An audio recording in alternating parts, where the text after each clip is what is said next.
4 MPs. This is CDD. The Ghanaian publisher minority derides Bagbin suspension order. The new publisher speaker lifts MP suspension. We'll take you to ChannelOne newsroom. Afenyo Markin directed NPP MPs not to appear before vetting chaos committee. This is the chairman of the committee, the Honorable Bejra, speaking. And then sitting newsroom, vetting chaos committee will resume work on February 7. Bejra again. We'll move away from that, and the president has released a list of the deputy ministers. Let's see how the news outlets capture the story. The new publisher, Dumelo, grabs deputy minister in Mohammed's new list of 13. Ghanaian Times, first batch of deputy ministerial nominees named. ChannelOneNews.com, Mahama nominates Apak Dumelo, Shremsai, 10 others as deputy ministers designate. And then CityNewsroom.com, Mahama nominates Shremsai, Dumelo, Suhini as deputy ministers designate. So those are the stories around the deputy ministerial positions. Let's move away from that. Some disturbing stories around football has to do with the clash between Asante Kotoko supporters and Insua-Trenam. And let's see how that story was captured. The Ghanaian Times, Kotoko NCC withdraw from football activities. Still with the Ghanaian Times, Hearts condemn hooliganism, call for unity. Let's see how Daily Graphic captured that story. Tragedy at Ghana Premier League match. Bafoewa Treme granted bail. ChannelOneNews.com, one more suspect arrested over Insua-Treman Kotoko match violence. CitySportsOnline.com, Ghana hasn't fully learned from May 9 disaster, Nations FC CEO on police death. And finally, CityNewsroom.com, Hatsafo Kotoko demand enhanced GPL security following police death. So those are the stories around that. Let's go to the SICMD saga and let's see how that was captured. ChannelOneNews.com, my predecessor has locked my office and left with the keys. This is the new SICMD speaking. CityNewsroom.com, former SICMD sues company over termination. And then finally on that story, myjoyonline.com, SICMD challenges dismissal in court, rejects Ejinim Boateng as successor. We're told that that case has been taken out of court. That's the latest to it. And then on the minority, on the acting BOG boss, what were the papers saying on those angles in terms of that story? We start with the Ghanaian Times, minority protests appointment of BOG governor. That's the Ghanaian Times. The Ghanaian publisher, Afenyo Markin, queries BOG governor's premature office assumption. The Chronicle says Afenyo Markin writes to Mahama, stop BOG boss from working, but Felix Kwakye-Ofosu shoots down request. City Newsroom, Johnson Esiama uniquely qualified to hold BOG governor position. This is still Kwakye-Ofosu speaking. Finally on that, ChannelOneNews.com, minority urges IMF to exercise strict scrutiny of acting BOG governor. So those are the big stories for the day. A lot of angles around those 4 or so big stories for the week. When we come back, I'll introduce my guests. They'll bring their perspective to the various angles, and then we'll take your thoughts around on these stories as well. Stay with us, we'll be right back.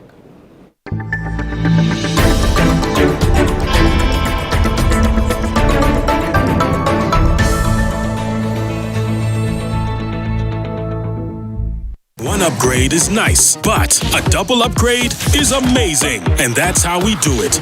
Upgrade today to get even more with Step Up. If you're on GoTV Max and upgrade to GoTV Super, you'll get way more with GoTV Super Plus. That's so cool! Get big value. Get big entertainment. Very good. Perfect! Upgrade and get even more with GoTV.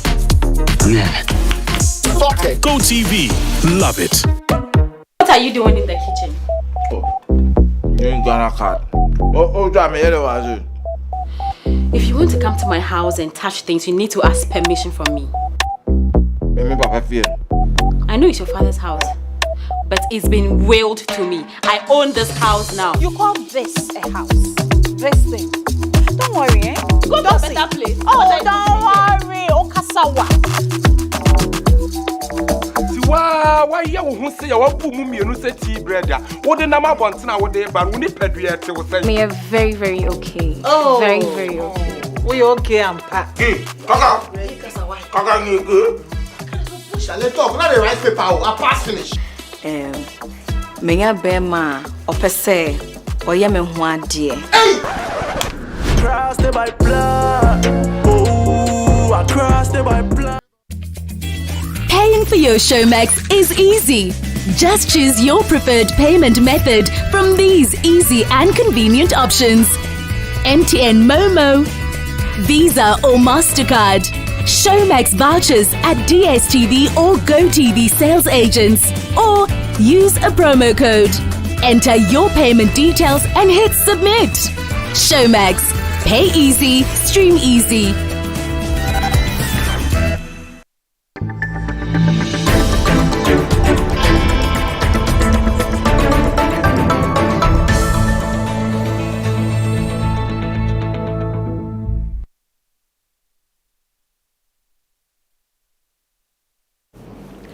Welcome back to What the Papers Are Saying. My name is Vivian Kai Loco. Let me introduce our guests for today's edition. We have Samuel Atamens, who is here with us at Channel One TV, as well as City 97.3 FM.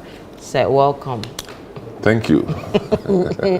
And then we have Salom Adonu, who's also here with us at Channel One TV, as well as City 97.3 FM. Salom, welcome. Thank you, Vivian. It's your birthday. What are you doing here?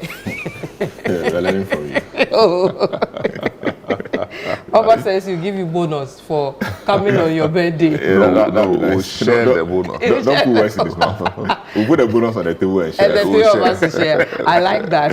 No Idija. No Idija. We're cool like that. So guys, welcome. This is the first edition for us for this year. Yeah. And it's good to be back and good to be with you guys. It's been an exciting week, a lot of news. It's exciting for us as news people because there's a lot of action with the legislature and other matters around the country. So we'll start with them. And I'm going to start with something that happened today. It hasn't been captured by the newspapers yet.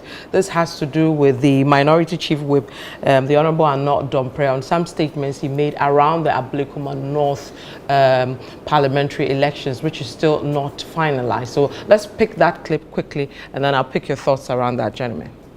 If the NDC led by Mahama Yariga will not be reasonable, no matter say Ablekuma North, based on all the evidence available, Yewinia, no more margin somebody to trust some, they will continue. They are not going to allow the EC to collect. Asunjia di asunjia mu nyabi wa parliament obiem. Se IGP ayena adwin se obeye hwehan na nkrofoi akoso adi nkwasiasam etutu asam a we will continue to demonstrate. Me demonstration so me papa. And I say me here demonstration a chair. And I'm a council do demonstration. Ain't it?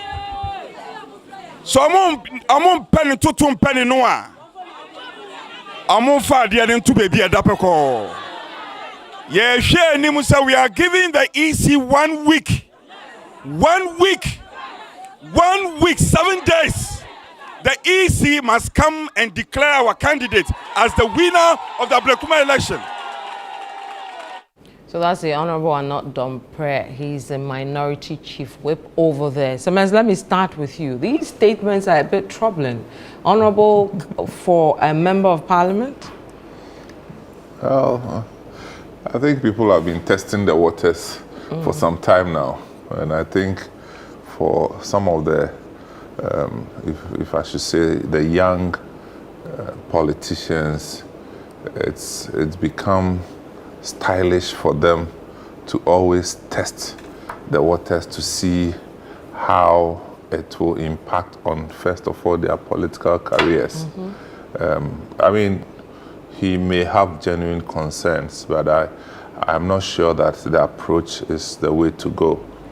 And I'm sure somebody will say, but the NDC also did, similar things at some point. But point is that we have moved forward, and there's a new government that is just about settling.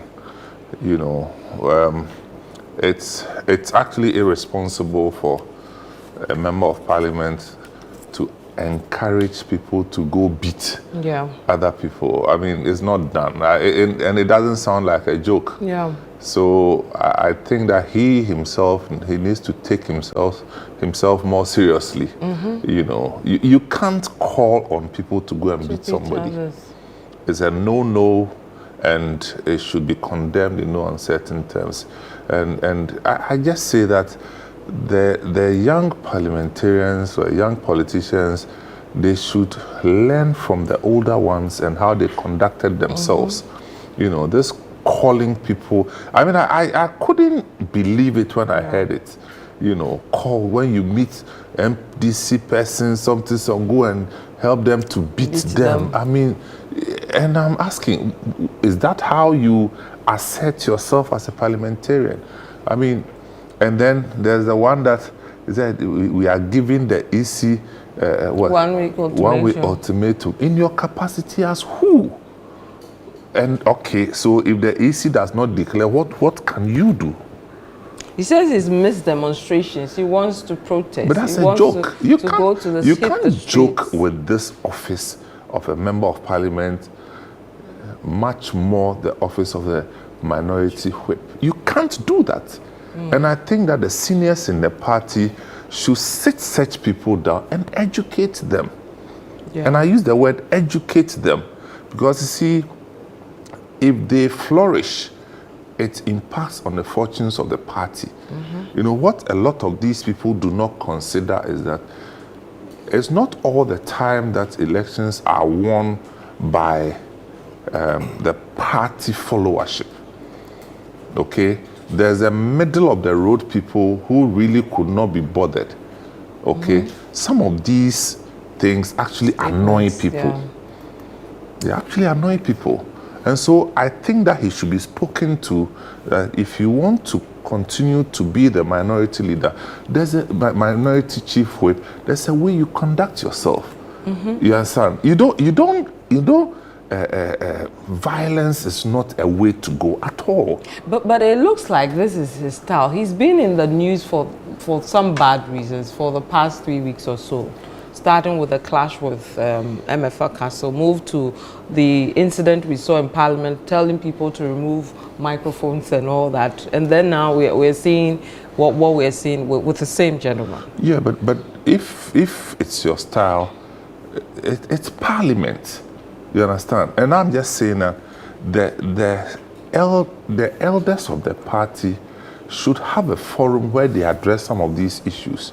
Because in my, three decades of following and covering parliamentary issues, I have never witnessed a situation where anybody won by conducting themselves this way. You are not winning anything. Threatening the Electoral Commission that you are giving them 1 week ultimatum. Within which context are you giving the ultimatum?